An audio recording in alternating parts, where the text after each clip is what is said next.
વેસ્તાનમાં રાહુલની કરાયેલી ઘાતકી હત્યા મામલે પોલીસે હત્યારા પ્રશાંત અને તેના મિત્ર પ્રદીપની ધરપકડ કરી સળિયા પાછળ ધકેલી દીધા છે.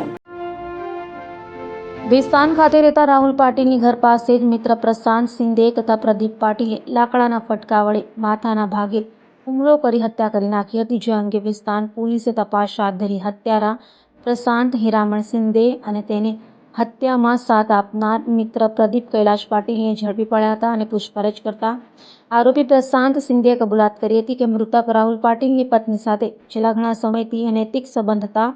જે અંગે મૃતક રાહુલ વારંવાર ઝઘડો કરતો હોય જેથી પ્રશાંતે મિત્ર પ્રદીપ સાથે મળી રાહુલની હત્યા કરી હતી. હાલ તો વેસ્તાન પોલીસે આરોપીઓની ધરપકડ કરી વધુ તપાસ હાથ ધરી છે.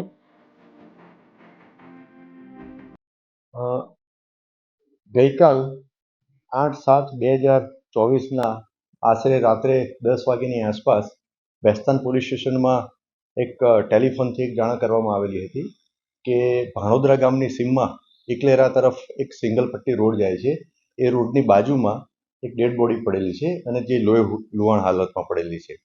જે અનુસંધાને વેસ્તાનની સ્થાનિક પોલીસ અને વેસ્તાનના પોલીસ ઇન્સ્પેક્ટર શ્રી સ્થળ ઉપર પહોંચેલા હતા. સ્થળ ઉપર ડેડ બોડીની પ્રાથમિક તપાસ કરી તો એમાં હેડ ઇન્જરી એટલે માથાના ભાગે ઇન્જરી હોય એવું જણાઈ આવેલું.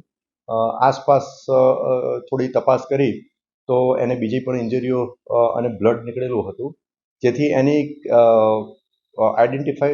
ડેડ બોડીને આઈડેન્ટિફાઈ કરવા માટે સ્થાનિક લેવલે પ્રયત્ન કર્યા અને ખૂબ જ ઝડપથી આ ડેડ બોડી આઈડેન્ટિફાઈ થઈ ગઈ અને એ જે ભોગ બનનાર હતા એ રાહુલ દિલીપભાઈ પાટીલ કરીને જણાઈ આવ્યું. એના ઉપરથી થોડી આગળ તપાસ હાથ ધરતા એના સગા સંબંધી એટલે કે એની પત્ની અને એના ભાઈ એની તપાસ કરતા મળી આવેલા અને એ એના પત્ની અને એના ભાઈની લાવી અને પૂછપરછ કરતા આ સંબંધે બે આરોપીઓએ આનું જે ભોગ બનનાર જે છે રાહુલ પાટીલ એનું મર્ડર કરેલાનું ડિસ્ક્લોઝ થતાં આ અનુસંધાને વેસ્તાન પોલીસ સ્ટેશનમાં એક મર્ડરનો ગુનો દાખલ કરવામાં આવ્યો. આ ગુનાના જે ફરિયાદી જે છે એ ભોગ બનનાર રાહુલ પાટીલના મોટાભાઈ ગણેશભાઈ દિલીપભાઈ પાટીલ છે અને આ ગુનો દાખલ થયા બાદ વેસ્તાન પોલીસે તાત્કાલિક તપાસ હાથ ધરી અને બંને આરોપીઓ જે છે એ મળી આવતા તેઓને લાવી અને એની પ્રાથમિક પૂછપરછ કરતા તેઓએ ગુનો કરેલાની કબૂલાત કરેલ છે.